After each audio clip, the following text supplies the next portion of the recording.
Last quarter, people spent nearly $20 billion on DoorDash alone. And I mean, that's $20 billion in 3 months on a single app. It's a massive number. Right. You hear a number like that, and you'd naturally think these delivery platforms are just, printing money, just swimming in profits. Oh, absolutely. That's the assumption. But behind that sort of frictionless magic of like tapping a button for a burrito, there is an industry that is barely scraping by. They're operating on these razor-thin margins. So welcome to today's deep dive, especially if you're the kind of learner who loves unpacking complex systems. We're looking under the hood of a daily habit you probably don't even think twice about anymore. Yeah, the online food delivery ecosystem. Exactly. We've got a comprehensive 2026 strategy guide we're pulling from today, and our mission is to decode where all that money is actually going. The secret pricing structures controlling your favorite local spots, and, well, the fast-approaching robotic future of your dinner. It is a phenomenal illusion, really. I mean, the consumer experience is designed to feel like the simple binary transaction. I want food, the food arrives. Yeah, it feels like magic. But the operational landscape making that happen is, well, it's the absolute definition of a mechanical and financial tightrope walk. And it's critical we examine this now because the sheer scale of this industry has quietly become just astronomical. The global market is rocketing toward $1.92 trillion by 2029. Okay, let's unpack this. Where is all of that money actually going? And how on earth do restaurants even survive in this landscape? Yeah. Because a multi-trillion-dollar industry doesn't just, materialize out of thin air. No, it doesn't. To understand the money, you have to look at the massive permanent behavioral shift that catalyzed it all. If you go back to the peak of the COVID-19 pandemic. Oh, yeah. Right. 58% of people explicitly avoided eating inside restaurants. The dining rooms just went dark. The only lifeline for both the consumer and the business was the delivery app. Exactly. And what the data shows us is that even after the world opened back up, the habit stuck. I mean, it hardened into a lifestyle. Currently, 56% of restaurants and customers actively rely on these apps for online ordering. Wow. So more than half. Yeah. It's no longer a luxury or like a backup plan. It's a daily utility. Revenue in this specific market is projected to hit $1.39 trillion in 2025. Trillion. With a T. It's hard to even conceptualize that much money flowing through our smartphones just for food. What's fascinating here is the massive paradox at the very heart of that cash flow. We see these trillion-dollar projections, yet profitability is notoriously elusive for the platforms themselves. Wait, really? With that much revenue? Yeah, take Deliveroo, for example. They're a highly successful major platform based in the UK, with operations spanning, Singapore, Italy, the UAE. Huge footprint. Huge. And in the first half of 2024, after years of massive revenue and market expansion, Deliveroo finally posted its first ever half-year profit. You'd expect to be huge, right? Like hundreds of millions. Yeah. A mere 1.3 million pounds. Are you serious? Millions in profit on a machine that processes billions in revenue. It's almost absurd. It really is. I like to visualize it like a superhighway network. Imagine a company spending billions of dollars to buy the land, pave the roads, set up the toll booths, hire traffic controllers. Maintain the infrastructure, yeah. Right. All of that, just so they can deliver one single burrito to your front porch in under 30 minutes. The sheer cost of maintaining the physical logistics, the gig workers, the cold chain bags, the real-time GPS tracking servers. The customer support teams handling complaints about, missing ketchup packets? Yes, all of that. It just eats up all the margins before they can even register a net positive. That superhighway analogy perfectly captures the friction, actually. Maintaining a logistics network of that scale is fiercely expensive, which inevitably forces us to look at the toll booths. Someone has to pay for the upkeep of the road. And it seems like the restaurants are the ones taking the heaviest hits there. If a restaurant wants access to the customers driving on that superhighway, they have to pay some steep tolls to the big tech platforms, right? Oh, very steep.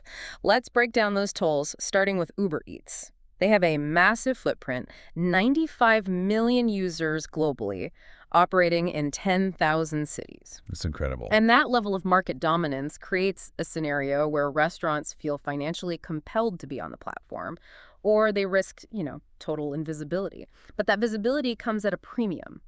Uber Eats charges a delivery commission that operates in these rigid tiers. Okay, what kind of tiers? So it's 15% for their elite plan, 25% for plus, and 30% for premium. Wait, 30%. So if I order like a $50 steak from a local bistro on the premium plan, Uber Eats is taking $15 right off the top. Yep. Plus a processing fee of 2.5%, plus an additional 29 cents per order just for the transaction itself. Oh my God. And this isn't an anomaly at all. The fee structure is remarkably consistent across the entire industry. Look at Grubhub. They operate with 30,000 restaurants across 800 U.S. cities, and they split their fees. Oh, so. They charge a 5 to 25% marketing commission, plus a 10% delivery fee if the restaurant relies on Grubhub's drivers, plus processing fees of over 3% and 30 cents a transaction. It's basically death by 1,000 cuts. Yeah. I mean, looking at Postmates, they take a 15 to 30% commission, but then they tack on a direct deposit fee just to release the funds to the restaurant. Right, which is wild. They can be up to $5 a transaction. Yeah. They even charge hardware fees.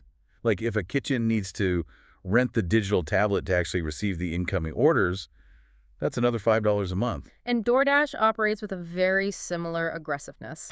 As the most widely used app in the U.S., their delivery commission also hovers in that 15 to 30% range. But they have another option, don't they? They do, yeah. They offer a 0% commission option called Storefront, which is an interesting pivot. Storefront allows customers to order directly from the restaurant's own native website, but it uses DoorDash's software backbone to process it. Okay, I have to stop and push back on the economics of this. The average profit margin in the restaurant industry, like before delivery apps even existed, is historically tiny, like 3 to 5% on a good day, right? It's a notoriously tough business, yes. So if a restaurant is giving up roughly a third of their total order value to commissions, plus paying for tablet rentals, plus paying direct deposit fees, how do they not go bankrupt? Is the visibility on these apps really worth handing over your entire profit margin? For a lot of smaller places, they don't survive. That is the brutal reality of this transition. Mom and pop shops have absolutely been crushed by adopting these models without heavily adjusting their pricing. But to understand why the broader industry accepts this, you have to completely shift how you view these platforms. For medium and large restaurant chains, Uber Eats and DoorDash are no longer viewed as delivery services. What are they then? They are outsourced marketing and customer acquisition engines. Ah, so they aren't paying for drivers, they are paying for eyeballs. Exactly. They are buying access to a captive audience. Consider subscription models like DoorDash's Dash Pass. When a user pays a flat monthly fee to get $0 delivery fees, their behavior changes entirely. They are locked in. Right, because I'm not going to order from somewhere else if I'm already paying for free delivery on DoorDash. Precisely. That user will only order from restaurants that are eligible for Dash Pass. If a restaurant decides the 30% commission is too high and leaves the app, they simply cease to exist for that customer. The fee is essentially the ransom required to reach a consumer who would never walk past their physical storefront. You have to pay the troll under the bridge if you want to sell your goods to the town on the other side. That's a great way to put it. But as you said, that 30% ceiling is devastating for the independent spots. A massive fast food conglomerate can absorb that as a marketing line item, but a local neighborhood cafe just cannot. Which is driving a massive fragmentation in the market. We are seeing regional platforms innovating to offer more localized models and, more importantly, a growing tech rebellion against the entire rent-to-customer structure. Well, let's touch on the regional innovators first, because the global market is not just a carbon copy of the U.S. apps, right? Not at all. Look at India, for example. Swiggy is based in Bengaluru, and they dominate with over 1.5 million active users by really understanding local friction points. Like what? So they introduced Swiggy Pop, which is a subscription model focusing on curated, single-serve meals. Traditional apps punish solo diners with minimum order fees, right? Which leads to abandoned carts. Oh, I hate that. You just want one meal, but you have to order $30 worth of food. Exactly. Swiggy solved that, capturing a massive demographic of single professionals. Then you have Zomato, operating from Qatar to Brazil to New Zealand. They have a massive footprint, though they do lean heavily on surge pricing during peak hours to balance driver supply. Which people usually hate. Yeah, it frequently alienates end users, but it's a model that works for their logistics. Oh, we can't just talk about slightly different commission models forever. Here's where it gets really interesting, because an entirely different philosophy is emerging to challenge the big tech toll booths altogether. It's an open-source alternative called Enatega. Yeah, Enatega is a total paradigm shift. It Yeah. completely removes the concept of renting access to your own customers. Let me try to visualize this. If being on Uber Eats is like renting a digital stall in a wildly expensive, highly trafficked shopping mall, where the landlord takes a 30% cut of your sales, controls the foot traffic, and owns the building. Right. And Enatega is like buying the architectural blueprints so you can build your own standalone restaurant. You own the building. That is the exact dynamic. Enatega offers tiers, basic, premium, and enterprise, but the pricing model is just a one-time payment. When restaurant purchases Enatega, they literally receive the full source code for the platform. Wait, the actual code? The actual code. They get the code for the customer-facing app, the rider app for the delivery drivers, and the administrative dashboard. But wait, how does a local baker or a sushi chef actually use source code? I mean, they aren't software engineers. They don't know how to deploy an app to the iOS store. And that is the hurdle, but it's solved in two ways. They either hire a local IT firm to customize and maintain the code on their own servers, or they use Enatega's enterprise tier, which includes deployment and support. Ah, okay, that makes sense. And even factoring in the cost of a local developer or server hosting, a flat operational cost is far cheaper over a year than giving up 30% of gross revenue every single day. For sure. But, the financial savings are actually secondary to the real weapon here, data ownership. Ah, the old knowledge is power dynamic. Power and survival. On a traditional platform, the platform owns the customer data, not the restaurant. Right. The app knows that a specific user orders a spicy chicken sandwich every Friday night. The app uses that behavioral data to keep the user engaged with the platform. They might even send that user a coupon for a competing chicken restaurant just to keep them scrolling. Wow. And the restaurant is completely blind to all of this? Completely. The restaurant just sees a ticket print out in the kitchen. They have no idea who the customer actually is. So they can't build any real relationship. Exactly. But with an open source solution, the restaurant owns the server and the database. They learn their customers' habits directly. If they know you order every Friday, the restaurant owner can send a push notification on Thursday afternoon offering like a free drink with your next order. Building a direct loyalty loop, cutting out the middleman entirely. So what does this all mean for the modern restaurateur? I mean, it sounds like they are no longer just in the culinary arts. To survive, they have to become experts in logistics, software deployment, and data analytics. How does an owner actually choose which path to take? It really requires analyzing their business through a strategy matrix, weighing their technical capacity against sheer order volume. Okay, give me an example. So for a small local cafe, the open source route like Enatega is highly recommended. It protects their tiny margins and gives them full control. Alternatively, they might use regional players like Foodpanda or Swiggy if they operate in those markets, gaining local exposure without the massive overhead of the global giants. But if a restaurant scales up to a medium-sized operation, say a busy downtown spot doing hundreds of orders a night, the priorities completely change. They do. At that scale, technical friction becomes a liability. A mid-sized restaurant might not have the bandwidth to manage an independent software ecosystem. That's where Uber Eats, Grubhub, and DoorDash really shine. Because they just handle everything. Right. They provide incredibly robust order management and seamless integration directly into the restaurant's existing point-of-sale systems. The heavy tech investment is handled by Silicon Valley, not the kitchen staff. And for the massive multinational chains, it's a foregone conclusion. They rely on Uber Eats, DoorDash, and Deliveroo because they need enterprise-level features, multi-location scaling, and global brand recognition. Interestingly, our source notes that for premium high-end dining, platforms like Deliveroo and Zomato are heavily preferred. Yeah, because they focus on high-quality deliver bags, better driver vetting. Right, and they cultivate a user base that is willing to pay a premium for a fine dining experience at home. And we also have to acknowledge the highly specialized edge cases in this matrix. Consider delivery.com. They operate in 2,400 locations, but they don't just deliver food. You can order groceries, alcohol, and even schedule your dry cleaning. Which is wild. Burgers and dry cleaning in the same cart. But there is a massive catch there. Delivery.com does not provide the drivers. Wait, really? Nope. They provide the digital marketplace, but the restaurant or the dry cleaner has to manage their own physical delivery logistics. It shifts the labor cost entirely back to the business owner. Oh, wow. Which raises an important question. What happens when the technology fails? because we are talking about complex integrations here. If a restaurant chooses the wrong platform, or if the app's routing algorithm sends a driver in circles for 40 minutes, who takes the hit? The restaurant takes the hit every single time. If the app experience is clunky or if the food arrives cold, the customer rarely blames the software engineer in San Francisco. No, I'm definitely mad at the local burger place for my cold fries. Exactly. The digital interface becomes the literal face of the restaurant. If customer support on the app is automated and unhelpful, the consumer associates that frustration with the restaurant's brand. That is why deciding between renting space on DoorDash or building an independent Enatega app isn't just, a spreadsheet calculation. It is a critical brand protection decision. Okay, so we've dissected the digital software side. We see how the apps work, how the data is weaponized, and the strategic choices an owner has to make. But that still leaves the physical, unavoidable reality of getting a hot meal from a kitchen counter to a front door across town. And looking at where this physical delivery is heading is honestly a bit sci-fi. It is, but it's a sci-fi future born out of absolute financial necessity. Remember our Deliveroo example.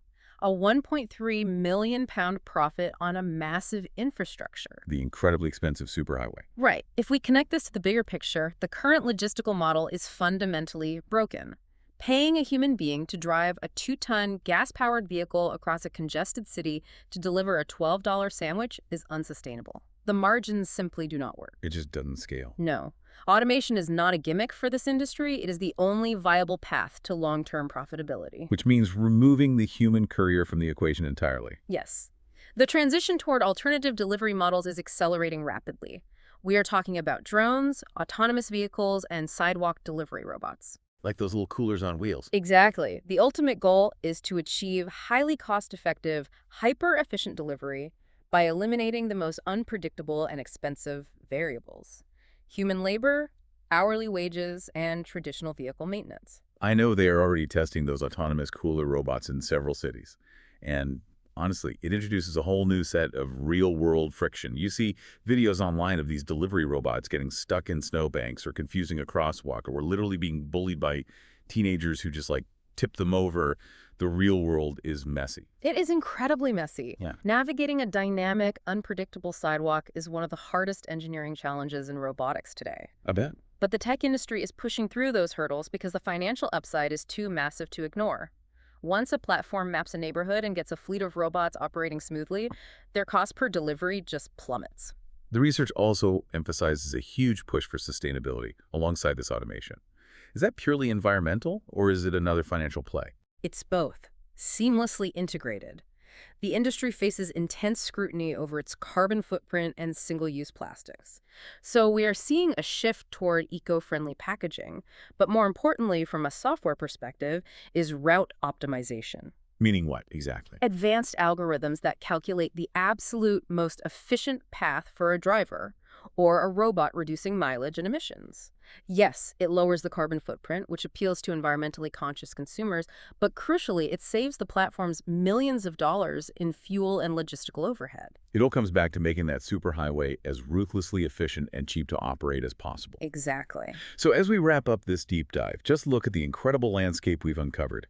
We started with an industry projected to hit nearly $2 trillion, entirely fueled by a permanent shift in our daily habits. We revealed the brutal reality of the 30% commission fees acting as digital toll booths, and how they basically squeeze the life out of independent restaurants. Right. And then we examined the open source rebellion led by Enatega, which provides a blueprint for restaurants to take back control of their software and, more importantly, their customer data. And we looked at the impending wave of delivery robots and drones, driven by the desperate need to finally make this massive logistical machine profitable. So for those of you listening, the next time you are sitting on your couch and you pull out your phone to order dinner, you aren't just going to see a menu. You are going to see the hidden matrix we've mapped out today.